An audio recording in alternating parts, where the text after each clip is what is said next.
जो होता है अच्छे के लिए होता है। एक बार की बात है, यमराज अपने यमदूत को धरती पर एक महिला को लेने के लिए भेजते हैं। जब वह धरती पर उस महिला के पास पहुंचते हैं तो वो देखते हैं कि उस मृत शरीर के पास 2 बच्चियां होती हैं।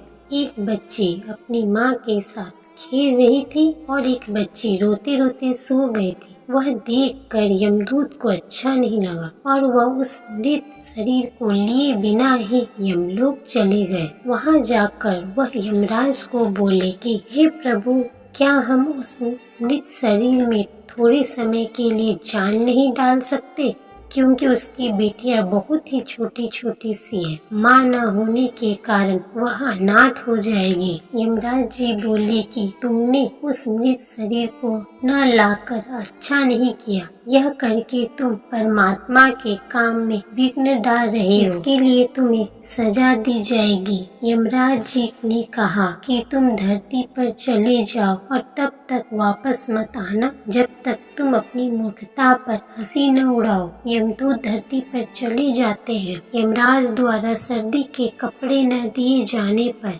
यमदूत ठंड के मारे ठिठुर रहा था। उसी समय वहाँ से एक व्यक्ति जा रहा होता है। उसे यमदूत को ऐसी हालत में देखकर बहुत दया आ जाता है। उस व्यक्ति के हाथ में एक कम्बल था जो कि वह अपने बच्चों के लिए ले जा रहा, परंतु उसे दया आ जाती है और वह कम्बल यमदूत को दे देता है और उसे अपने साथ घर चलने के लिए कहता है। जब वह व्यक्ति घर पहुंचता है तब उसकी बीवी उससे पूछती है कि क्या तुम बच्चों के लिए कम्बल नहीं लाए? तब वह व्यक्ति बताता है कि यह कम्बल मैंने इनको दे दिया। तब उस व्यक्ति की बीवी गुस्सा होकर बोलती, इस कम्बल की ज्यादा जरूरत इन बच्चों को है। यमदूत मन ही मन में हंसने लगा और कहने लगा कि इनको नहीं पता कि इनके घर यमदूत आया है। वह व्यक्ति चमड़े के जूते बनाया करता था और वहाँ रहते रहते यमदूत भी यह बनाना सीख गया। यमदूत इतने अच्छे चमड़े के जूते बनाया करता था कि सभी लोग उनसे चमड़े के जूते बनवाने आते थे। एक बार उस नगर के राजा ने अपने सिपाही को उस व्यक्ति के घर भेजा।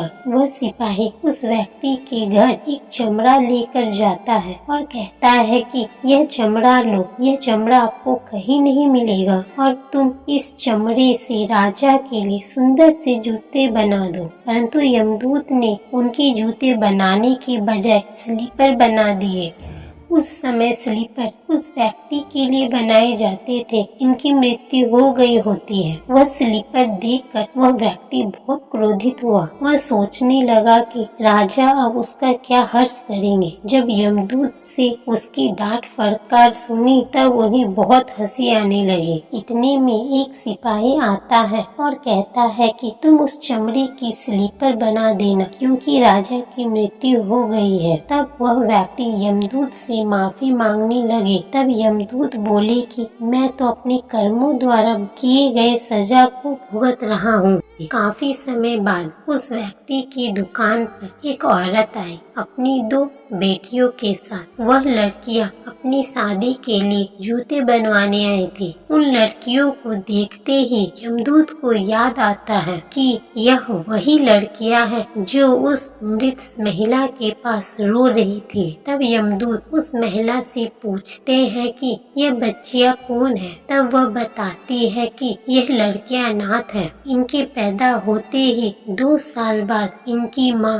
इनको छोड़कर चली गई थी। मेरे पास भी संतान नहीं थी, इसलिए मैंने उन्हें गोद ले लिया और मेरे पास बहुत संपत्ति है और आगे जाकर यही दोनों मेरी संपत्ति की मालकिन बनेगी। तब यमदूत को खुद पर हंसी आई। उसे अपनी मूर्खता का एहसास हुआ। तब वह 3 बार हंसा। फिर वह महिला यमदूत से कहती है कि आप 3 बार हंस चुके हो, अब आप मुझे अपनी हंसी का कारण बताएं। तब यमदूत उस महिला को सारी बात बताता है और कहता है, आज मुझे पता चला कि जो होता है अच्छे के लिए होता है, जो हो रहा है वो भी अच्छा हो रहा है और जो होगा वो भी अच्छे के लिए होगा। धन्यवाद।